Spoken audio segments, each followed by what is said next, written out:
Hello and most welcome dear students. बहुत बहुत स्वागत है आपका अपने चैनल ट्रिकी समर्जित में। सिंपली आज हम लोग बात करने वाले हैं एटम के बारे में। आप सभी को पता है एटम एक बहुत ज़्यादा मिस्टीरियस ऑब्जेक्ट है जिसके ऊपर हम लोग बात करते हैं बहुत पुराने टाइम से। हम लोग स्टार्ट करेंगे। इनफैक्ट हम लोग बात करेंगे ग्रीक फिलोसोफर से, जहाँ पे बहुत सारे पुराने पुराने ग्रीक फिलोसोफर्स का क्या कहना था एटम के बारे में, और वहाँ से लेकर के हम लोग बातें स्टार्ट करके क्वांटम मैकेनिकल लेवल तक जो आज एक्सेप्टेड है एटम्स के बारे में, तो वहाँ तक हम लोग बात करने वाले हैं। सो बी रेडी। एंड मैं आपको बता दूं कि आज हम लोग किस किस चीज़ों के बारे में बात कर रहे हैं। एक ओवरव्यू मैं आपको दे दूं तो यहाँ पे हम लोग सबसे पहले बात करने वाले हैं। वीडियो के एंड तक में ये सारी चीज़ें आपको पता चल जाएंगी कि एटम को लेकर के फिजिसिस्ट का क्या ओवरव्यू रहता है, ग्रीक फिलोसोफर का क्या ओवरव्यू था, एंड महर्षि कनाद का इनमें क्या पॉइंट ऑफ व्यू रहा था एटम को लेकर के। दूसरी बात, रियलिटी ऑफ डाल्टन थ्योरी। बहुत सारे लोगों को मानना होता है कि जो जॉन डाल्टन थे और कनाद का जो थ्योरी है उनमें थोड़ा सा कंट्रोवर्सी चल रहा होता है कि क्या, उसके बारे में हम लोग रियलिटी के बारे में आज बात करेंगे। थर्ड थिंग है कि अपने पास इलेक्ट्रॉन की डिस्कवरी कैसे हुई, थॉमसन मॉडल क्या था एटम का, एंड अगेन हम लोग बात करेंगे न्यूक्लियस की डिस्कवरी कैसे हुई, रदरफोर्ड मॉडल के बारे में, बोर एटॉमिक मॉडल क्या था, पाउलीज एक्सक्लूजन प्रिंसिपल क्या होता है, फिर अरविंद श्रोडिंगर का क्या पॉइंट ऑफ व्यू था एटम के बारे में, एंड फाइनली क्वार्क्स के बारे में आज हम लोग डिस्कस करने वाले हैं। मैटर का जो मॉडल होता है क्वार्क्स जिससे मिलकर बना होता है, उन सभी के बारे में आज बात करने वाले हैं। और इन सभी को हम लोग लेमन स्टर में बात करेंगे बहुत ही आसान भाषा में, विद देयर टाइमलाइन। तो चलिए स्टार्ट करते हैं। ऑलराइट। तो फिजिसिस्ट जो होते हैं, जो फिजिक्स पढ़ा करते हैं, फिजिक्स के बारे में बातें करते हैं, फिजिक्स पढ़ाते हैं, तो उनमें एक खास बात ये होती है कि वो जब किसी चीज़ के साथ इंटरेक्ट नहीं कर पाते हैं, उनके साथ होने वाले फेनोमेना के साथ इंटरेक्ट नहीं कर पाते हैं, तो फिर वो उनको अक्सर इमेजिन कर लेते हैं, उनके मॉडल को इमेजिन कर लेते हैं, एंड देन फिर उनसे होने वाले फेनोमेना को फिर वो प्रिडिक्ट करना स्टार्ट कर देते हैं। लेट अस सपोज कि अगर हम लोग एटम के बारे में बात करें, तो स्टार्टिंग से ही लोगों ने इसको इमेजिन करना स्टार्ट करा था कि एटम ऐसा होगा, एटम वैसा होगा, फिर उसके जो बाहर के एनवायरनमेंट होंगे उस पर क्या प्रभाव पड़ेगा, एटम के अंदर उसका क्या प्रभाव पड़ेगा। तो इन सभी चीज़ों के बारे में लोग इमेजिन करते थे, फिर प्रेडिक्ट करते थे, फिर किसी थ्योरी पे पहुंचते थे, फिर फाइनली वो एक कंक्लूजन देते थे कि हाँ ऐसा होता है।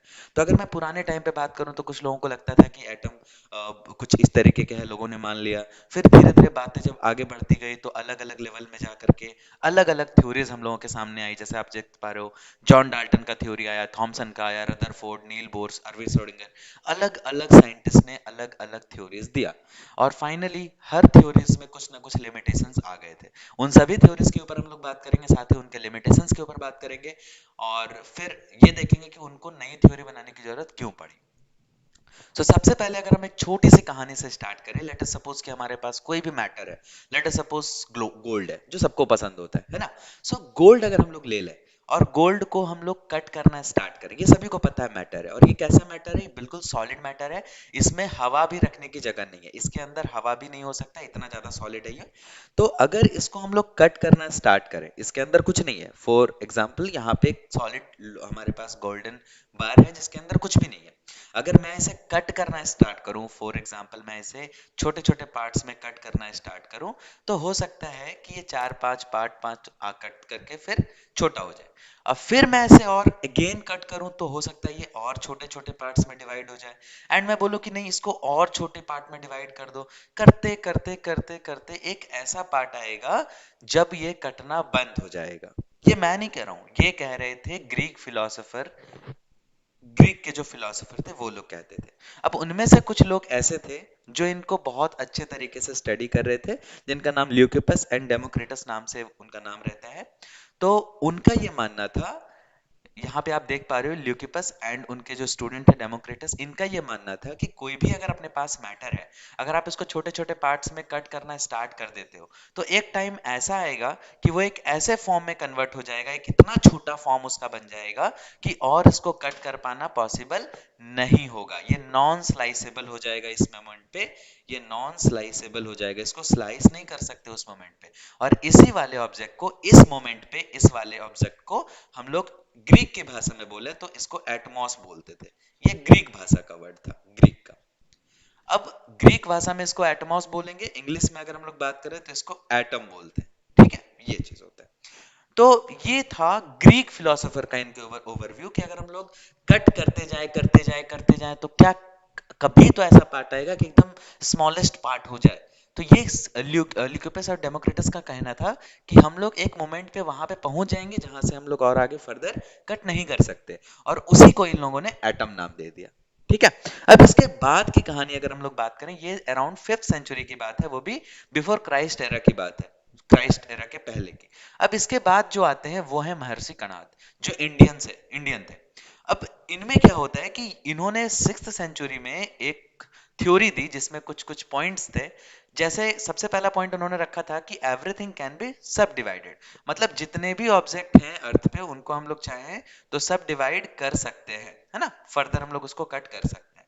उसके बाद यहाँ पे सेकंड पॉइंट इन्होंने वापस रखा है कि जो सब डिवीजन पार्ट होगा ना after time results in creation of परमाणु विच आर स्मॉलेस्ट ऑब्जेक्ट, मतलब बार बार कट करते करते एक टाइम ऐसा आएगा जो हमें रिजल्ट के फॉर्म में परमाणु मिलेगा। परमाणु एटम का हिंदी मीनिंग होता है, मतलब वहां पे पहुंचने के बाद आपको फिर सबसे स्मॉलेस्ट चीज मिल जाएगी, मतलब इसके बाद आप वहां से डिवाइड नहीं कर सकते हो, स्लाइस नहीं कर सकते हो। मतलब इनका और फिर डेमोक्रेटस का जो थ्योरी था वो थोड़ा सा मिलता जुलता था।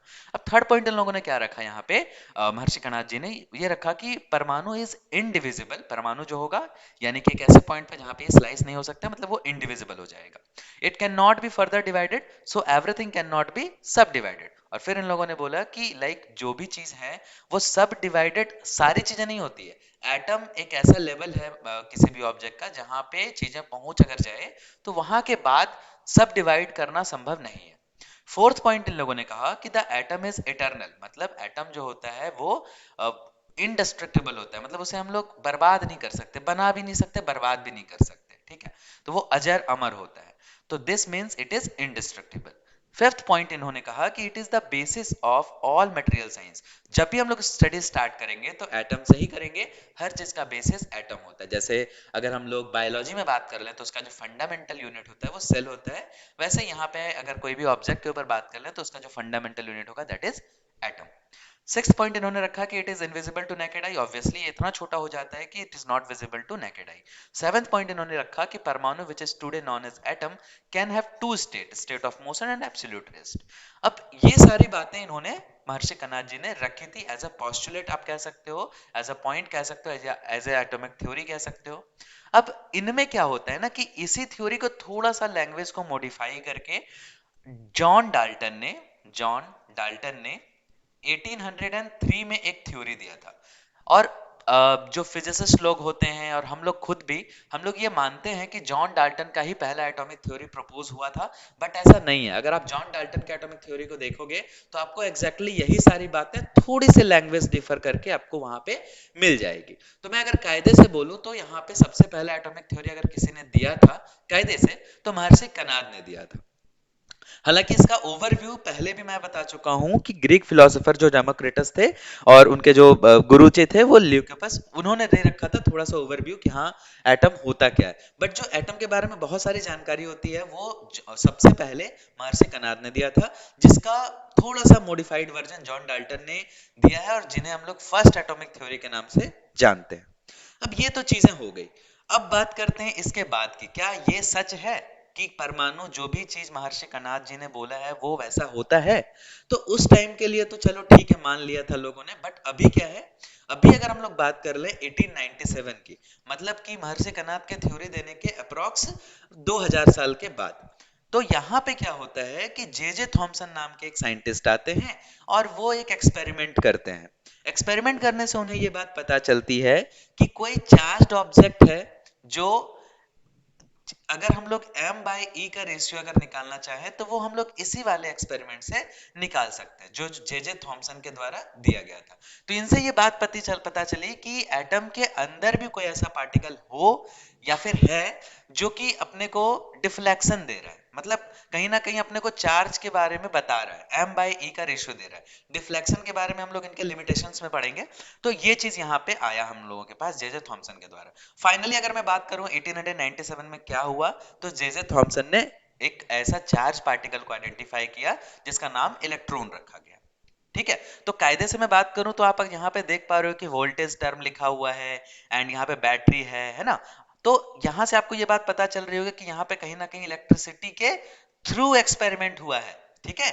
और यहाँ पे आपको क्या निकल के सामने आ रहा है, क्या आइडेंटिफाई आइडेंटिफाई किया जा रहा है यहाँ पे, इलेक्ट्रॉन को। तो ये थोड़ी सरप्राइजिंग बात आपको मिलेगी देखने को कि पहले इलेक्ट्रिसिटी का खोज हुआ था 1790 के आसपास में, एंड उसके बाद जा करके कहीं ना कहीं इलेक्ट्रॉन का खोज हुआ। जबकि हम आज क्या बोलते हैं इलेक्ट्रिसिटी के बारे में, the flow of electron is known as electricity.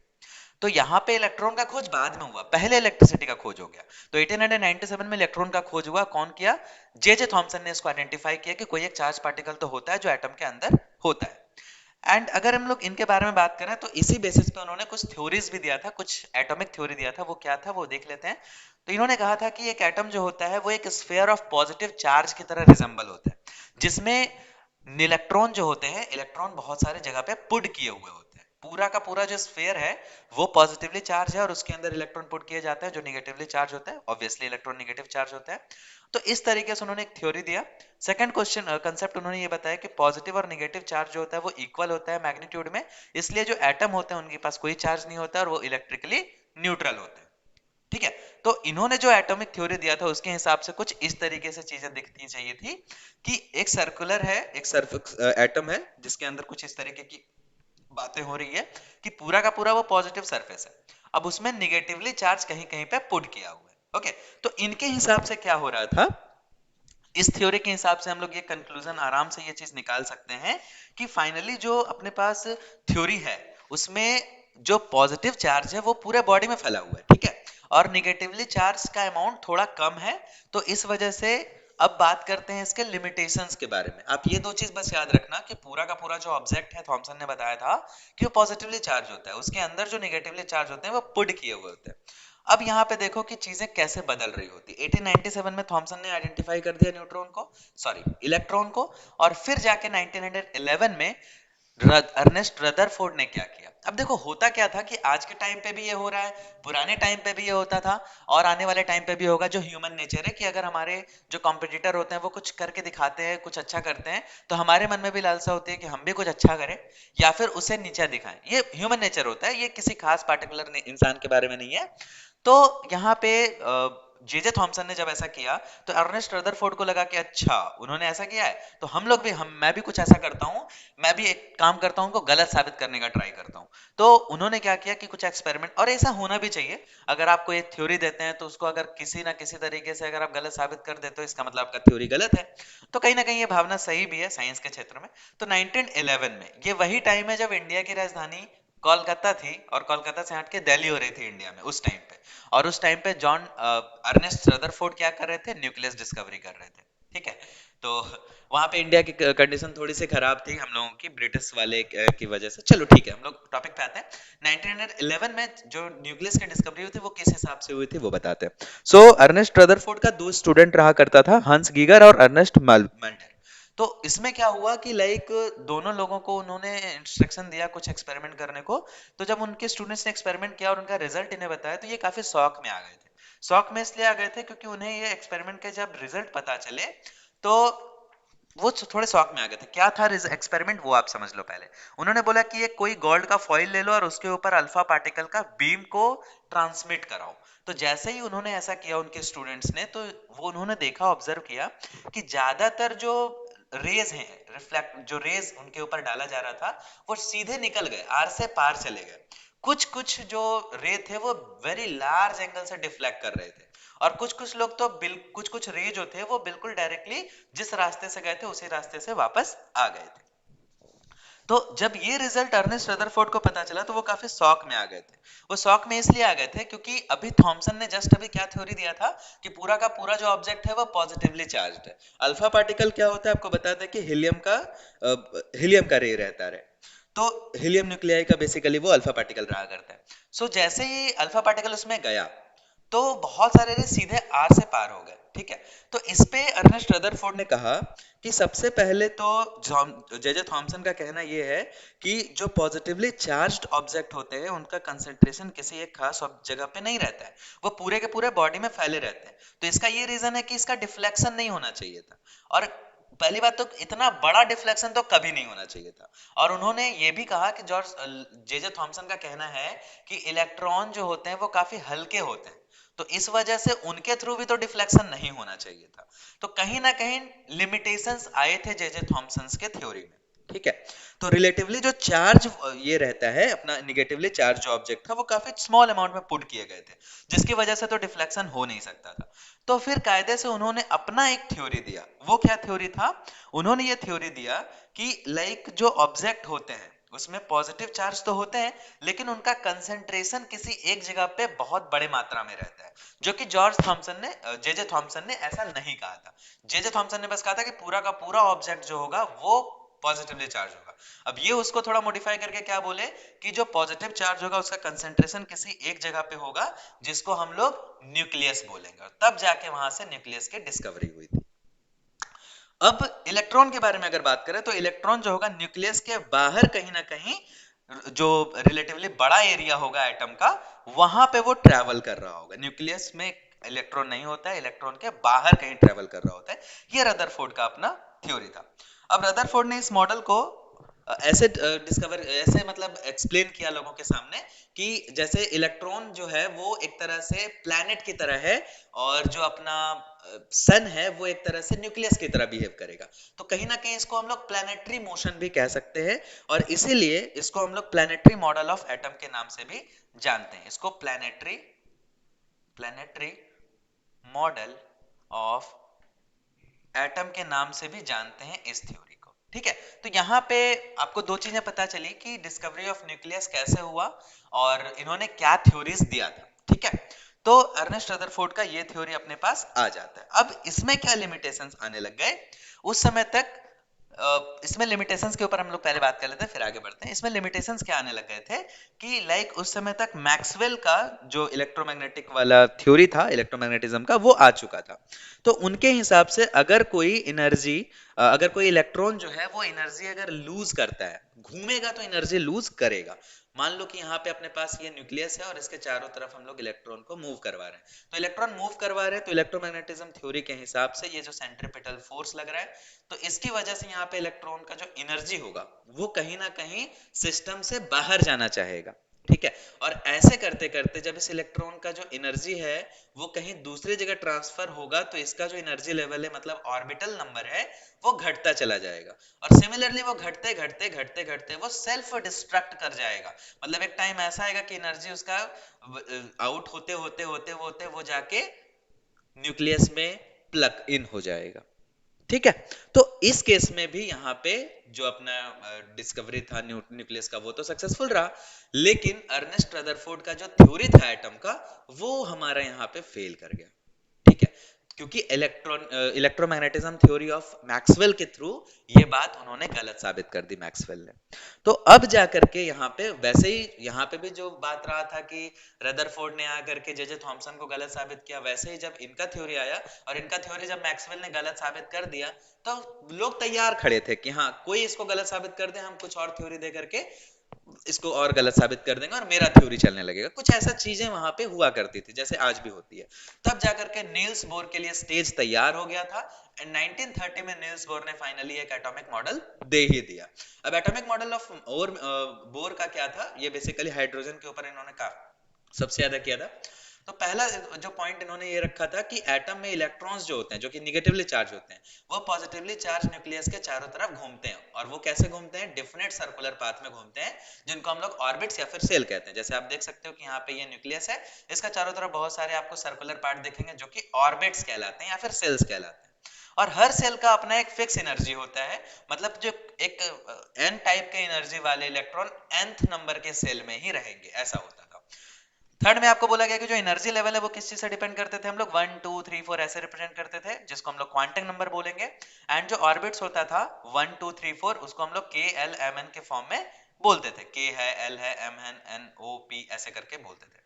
And when electron attains the lowest energy level it is said to be ground state. और जब इलेक्ट्रॉन का जो लोएस्ट एनर्जी रहता था तो हम लोग उसको ग्राउंड स्टेट में इलेक्ट्रॉन को बोलेंगे। और इलेक्ट्रॉन का जो एनर्जी लेवल होता था वो सबसे कम होता था पहले वाले सेल में, दूसरे वाले सेल में उससे ज्यादा, तीसरे वाले सेल में उससे ज्यादा, चौथे में उससे ज्यादा, पांचवें में उससे ज्यादा। तो जो सबसे बाहर रहता था हम उसे एक्साइटेड बोलते थे। क्यों? क्योंकि वो दूसरे से जाकर के रिएक्शन कर सकता है। तो इसके बारे में बाद में बात करेंगे, केमिस्ट्री की बात आ गई है हम यहाँ पे। तो हम ये कह रहे हैं कि जो ग्राउंड स्टेट में इलेक्ट्रॉन होता है उसके पास एनर्जी सबसे कम रहता है और वो सबसे अंदर वाले ऑर्बिट में रहता है। ये बोर का कहना था, बोर एटॉमिक मॉडल के थ्रू। फिर यहाँ पे क्या बोला गया फोर्थ में कि electron in the an atom move from lower energy level to higher energy level. तो यहाँ पे बोला जा रहा है कि क्या इलेक्ट्रॉन, जैसे कि कोई एक इलेक्ट्रॉन है मान लो ये, तो ये क्या इसी ऑर्बिट में रहेगा? नहीं, बोर के हिसाब से ये इस ऑर्बिट में हमेशा नहीं रहेगा। अगर इसे हम लोग थोड़ा सा एनर्जी दे दें कहीं से तो ये हायर एनर्जी में, हायर वाले ऑर्बिटल में जंप करेगा। लेकिन अगर इसी से एनर्जी कहीं ले ले तो ये लोअर वाले एनर्जी में जंप कर जाएगा। तो इस तरीके से अगर एनर्जी घटता है तो उसका ऑर्बिट भी घटता बढ़ता रहता है। अगर एनर्जी वो कहीं ना कहीं ट्रांसफर करेगा दूसरे में तो उसका एनर्जी घटेगा और वो दूसरे यानी लोअर एनर्जी वाले ऑर्बिट में चला जाएगा। एंड इसके लिमिटेशंस क्या थे? लिमिटेशंस तो सभी के थे, क्योंकि अगर लिमिटेशन नहीं होते तो अभी तक हम लोग यही पढ़ रहे होते। लेकिन अभी हम लोग ये नहीं पढ़ रहे हैं। इसका लिमिटेशन ये था कि ये जीमैन इफेक्ट को और स्टार्क इफेक्ट को फुल्ली एक्सप्लेन नहीं कर सक रहा था। तो जीमैन इफेक्ट और स्टार्क इफेक्ट के बारे में हम लोग कभी डिटेल में बात करेंगे कि ये होता क्या है, बट मैं आपको शॉर्ट में बता दे रहा हूँ कि जैसे इलेक्ट्रॉन के बारे में मैंने अभी बात करा कि कोई एक इलेक्ट्रॉन है, वो अगर एनर्जी उसके पास आता है ना तो वो एनर्जी गेन करके हायर ऑर्बिटल में चला जाता है और लूज करके लोअर ऑर्बिटल में चला जाता है। तो जैसे ही वो लोअर ऑर्बिटल में गया ना तो उससे कुछ एक स्पेक्ट्रम रिलीज होता था। और अगर ये स्पेक्ट्रम मैग्नेटिक फील्ड में रखने पे या फिर इलेक्ट्रिक फील्ड में रखने पे यहाँ पे अपने को एक कह सकते हो कि बहुत ज्यादा डिफ्लेक्शन, डिफ्लेक्शन तो नहीं कह सकते, बहुत ज्यादा डिस्ट्रीब्यूट कर जाता था वो स्पेक्ट्रम। तो ये यहाँ पे वो एक्सप्लेन नहीं कर पा रहे थे। और यहाँ पे थर्ड पॉइंट में क्लियरली लिखा हुआ है कि स्पेक्ट्रा वो एक्सप्लेन नहीं कर पा रहे थे for larger atom. So in that case ये बोर एटॉमिक मॉडल भी यहाँ पे जाकर के फेल कर जाता है। सेकंड, यहाँ पे एक चीज और है कि हाइजेनबर्ग अनसर्टेनिटी प्रिंसिपल भी इसमें काम नहीं करता है, एक्सप्लेन नहीं हो पाता है इसके थ्रू। तब जाकर के हम लोगों को एक नई एटॉमिक थ्योरी की जरूरत पड़ी और फिर फाइनली हमारे पास आया पाउली एक्सक्लूजन प्रिंसिपल। अब पाउली एक्सक्लूजन प्रिंसिपल कोई थ्योरी नहीं है, बट यहाँ पे कुछ चीजें हैं जो आपको बताना जरूरी है और ये थ्योरी दिया गया था 1925। अब ये क्या हुआ कि इसमें आपको इसके लिए थोड़ा सा केमिस्ट्री के पास जाना पड़ेगा। इसमें आपको पता चलेगा कि अपने पास जो क्वांटम नंबर हो रहे होते हैं, ठीक है। सो क्वांटम नंबर बेसिकली अलग अलग तरह के होते हैं। ऑर्बिटल जो होता है वो अपना अलग अलग तरह का हो रहा होता है। तो ये बेसिकली दो तरह की बातें करते थे। पहले तो ये बोले कि only two electron can occupy the same orbital. Orbit में भी सेम ऑर्बिटल चार तरह के ऑर्बिटल होते हैं, एस पी डी एफ, ये चार ऑर्बिटल होते हैं, आप लोगों को पता होगा। ये चार ऑर्बिटल में इलेक्ट्रॉन्स जो होते हैं वो अलग अलग ऑर्बिटल में दो ही इलेक्ट्रॉन हो सकते हैं। ये पॉली एक्सक्लूजन का प्रिंसिपल था। सेकंड क्या बोला गया कि दो electrons that present in the same orbital must have opposite spins. अब स्पिन नंबर जो होता है principal quantum number, azimuthal quantum number, magnetic quantum number होता है, स्पिन क्वांटम नंबर होता है। तो ये जो तीन क्वांटम नंबर होते हैं प्रिंसिपल, अजीमुथल और मैग्नेटिक, ये सेम हो सकते हैं, लेकिन जो स्पिन होता है वो डिफरेंट होना चाहिए। मान लो अगर हम लोग एक्स के ऊपर बात करें तो एक टॉप स्पिन का होगा और एक इस तरीके का होगा, है ना। तो वो दोनों सेम वाले का नहीं हो सकता, अपोजिट स्पिन होना ही चाहिए। अगर अपोजिट स्पिन नहीं होगा तो फिर काम नहीं चलेगा। तो ये पाउली का एक्सक्लूजन प्रिंसिपल था, ठीक है, जो 1925 में आया हुआ था। अब इसके बाद आते हैं फाइनली एर्विन श्रोडिंगर, ठीक है। अब अरविंद श्रोडिंगर का कोई खास यहाँ पे हम लोग क्वांटम के बारे में भी बात नहीं कर रहे। इन्होंने क्वांटम लेवल पे बहुत अच्छी डिस्कवरी करी थी। क्वांटम लेवल पे इन्होंने बताया था इलेक्ट्रॉन्स के बिहेवियर के बारे में, जिसके बारे में हम अच्छे से डिटेल में बात करेंगे कभी और। ये द्वारा इनके कंसेप्ट के ऊपर बात करने के लिए आपके पास एक चीज है कि लाइक जो अभी हम लोग फॉलो कर रहे हैं ना, अभी जो हम लोग लेवल फॉलो कर रहे हैं या फिर मॉडल फॉलो कर रहे हैं, क्वांटम मैकेनिकल मॉडल बोलते हैं उसको, क्वांटम मैकेनिकल मॉडल। अब इन मॉडल में क्या हो गया, इनके द्वारा कुछ कुछ वेव इक्वेशंस दिए गए थे जिनके थ्रू हम लोग यहाँ पे थोड़ा सा बात करते हैं। सो जो क्वांटम मैकेनिकल मॉडल होता है उसमें सबसे पहला चीज हमें ये बताया जाता है कि जो एनर्जी होता है किसी भी इलेक्ट्रॉन का वो क्वांटाइज्ड होता है। क्वांटाइज्ड मतलब कि वो certain specific value of energy उसके पास होता है। जैसे कि मान लो कि जैसे अभी हम लोग एक फॉर्मूला पढ़ते हैं Q is equal to n e, तो इससे आप समझ सकते हो कि जो चार्ज होता है वो क्वांटाइज्ड होता है। तो यहाँ पे वही बात कहने की कोशिश की गई थी कि एनर्जी जो होता है एक इलेक्ट्रॉन का वो क्वांटाइज्ड होता है। सेकंड पॉइंट अपने पास ये होता है कि जो क्वांटाइज्ड एनर्जी होता है किसी भी इलेक्ट्रॉन का वो अलाउ करता है श्रोडिंगर वेव को कि वो वेव के जैसा इलेक्ट्रॉन जो है वो प्रॉपर्टी शो करे। तो ये सारी बातें हो सकता है आपके समझ में नहीं आ रही होंगी, क्योंकि ये सब क्वांटम के लेवल की बात है। वहां पे आप जाओगे तो डिब्रोगली के बारे में भी पढ़ोगे कि डिब्रोगली ने भी बहुत सी सारे चीजों के बारे में एक्सपेरिमेंट करा और कुछ कुछ थ्योरी उन्होंने भी दिया था इलेक्ट्रॉन्स को लेकर के, है ना। तो इसके बारे में हम लोग कभी डिटेल में बात करेंगे। जो अरविंद श्रोडिंगर थे वो एक फंक्शन दिए थे जिसको हम लोग साई के नाम से जानते हैं, जिसे बेसिकली वेव फंक्शन भी कहते हैं, और एटॉमिक ऑर्बिटल में ये वेव फंक्शन कहलाता है। तो इसके बारे में हम लोग डिटेल में ही बात करेंगे कभी और। अभी आते हैं हम लोग आज के टॉपिक पे, जो है अपने पास मैटर मॉडल। अब मैटर मॉडल क्या होता है? Matter model in the sense कि अभी तक हमें ये बात पता चल गई है फाइनली कि एटम के अंदर टोटल 3 तरह के फंडामेंटल आइटम, फंडामेंटल पार्टिकल होते हैं अभी तक। बाकी इसके अलावा भी बहुत सारे पार्टिकल्स हमारे पास सामने निकल के आते रहते हैं, और बहुत सारे और आते भी रहेंगे, क्योंकि अभी तक हमारे पास जो रिसोर्सेज हैं, जो जिस तरीके से हम लोग एक्सपेरिमेंट करते हैं, वहां से अभी तक हमें जो भी पता चला है उससे बस यही पता चलता है कि लोग गलतियां करते हैं और उनके हिसाब से गलतियां होती है, और फिर जाकर के वो चीजें सुधरती भी है आगे जाकर के, क्योंकि एक्सपेरिमेंट होते रहते हैं। तो अभी मैं अगर बात कर लूं किसी भी पार्टिकल के ऊपर, किसी भी एक्सोटिक पार्टिकल के ऊपर, लाइक प्रोटॉन के ऊपर अगर मैं बात कर लूं, प्रोटॉन के बारे में, न्यूट्रॉन के बारे में, तो ये फंडामेंटल होता है। बट मैं आपको बोलूं कि इसके अंदर भी बहुत सारे पार्टिकल्स होते हैं, तो क्या कहोगे? प्रोटॉन भी कहीं ना कहीं किसी और दूसरे पार्टिकल से मिलकर बना होता है, जिसे हम लोग क्वार्क बोलते हैं, क्वार्क्स। अब ये क्वार्क्स क्या होता है? क्वार्क्स जो होता है वो सब फंडामेंटल पार्टिकल होता है, प्रोटॉन का, न्यूट्रॉन का, पॉजिट्रॉन का, एंटी प्रोटॉन का, है ना। तो उसमें क्या होता है, क्वार्क होता कैसे है? तो क्वार्क का बेसिकली 6 टाइप होता है, ठीक है। क्वार्क का बेसिकली 6 टाइप होता है, जिसका अलग अलग नाम होता है। एक होता है अपने पास टॉप क्वार्क, फिर अपने पास आता है बॉटम, फिर अपने पास आता है स्ट्रेंज, स्ट्रेंज के बाद आता है चार्म, चार्म के बाद आता है अपने पास अप, एंड फाइनली आता है अपने पास डाउन। तो आपको यहाँ पे एक चीजें देखने को मिल रही होगी कि यहाँ पे अब जैसे ही हम लोग बात कर रहे हैं, तो 3 ऐसे नाम हैं जो पॉजिटिव नाम दिख रहे हैं। जैसे टॉप, टॉप पॉजिटिव होता है, पॉजिटिव वर्ड है वो। चार्म पॉजिटिव वर्ड होता है, अप एक पॉजिटिव वर्ड होता है। फिर ये जो 3 वर्ड जो बच गए अपने पास, टॉप का opposite bottom, strange and down, तो ये 3 जो हैं वो निगेटिव वर्ड है। आप कुछ ग्रामर के हिसाब से भी अगर देखो तो ये तीनों निगेटिव वर्ड है। तो इनके इनके इनके बारे में मैं क्यों बात कर रहा हूँ, तो यहाँ पे मैं आपको बता दूं कि ये जो टॉप होते हैं ना, top quark, charm quark, up quark, bottom quark, strange quark, down quark, ये 6 तरह के क्वार्क होते हैं।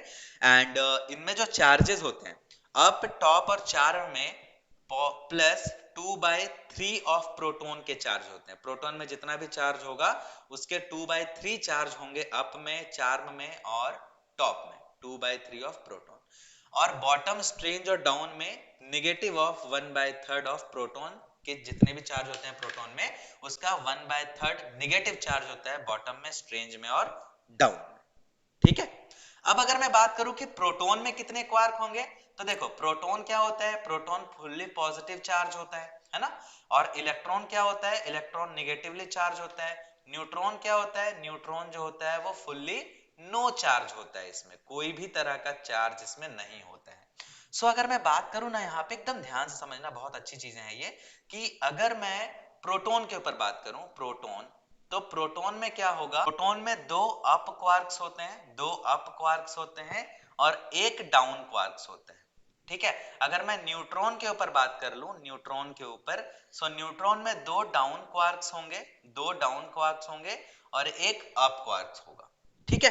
तो ये 2 चीज होता है। अब आप बोलोगे कि इससे पता क्या चल रहा है, सो पता ये चल रहा है कि अप क्वार्क का वैल्यू कितना है, +2/3 प्रोटॉन, अप क्वार्क का +2/3। तो मैं अगर इसका टोटल चार्ज अगर कैलकुलेट करूं, तो आप यहाँ पे देखोगे, अगर मैं टोटल इसका चार्ज कैलकुलेट करूं, तो यहाँ पे हो गया अपने पास +2/3, +2/3 और डाउन के लिए -1/3। तो फाइनली आपके पास क्या आ जाएगा, 2 to 4 -1/3, मतलब 3/3 प्रोटॉन, यानी 1 प्रोटॉन का चार्ज। तो ये 1 प्रोटॉन का चार्ज हो जाएगा। एंड न्यूट्रॉन के ऊपर मैं बात करूं, तो 2 डाउन वाले चार्ज है, जो डाउन वाले अपने पास क्वार्क हैं, तो -1/3 हो जाएगा, -1/3 हो जाएगा, +2/3, -1/3 -1/3 -2/3 +2/3, दोनों कैंसिल आउट होकर के 0, और जो नेट चार्ज होता है न्यूट्रॉन का, है ना। तो प्रोटॉन में टोटल 2 अप क्वार्क होते हैं एंड 1 डाउन क्वार्क होते हैं। न्यूट्रॉन में 2 डाउन क्वार्क होते हैं, एक अप क्वार्क होते हैं।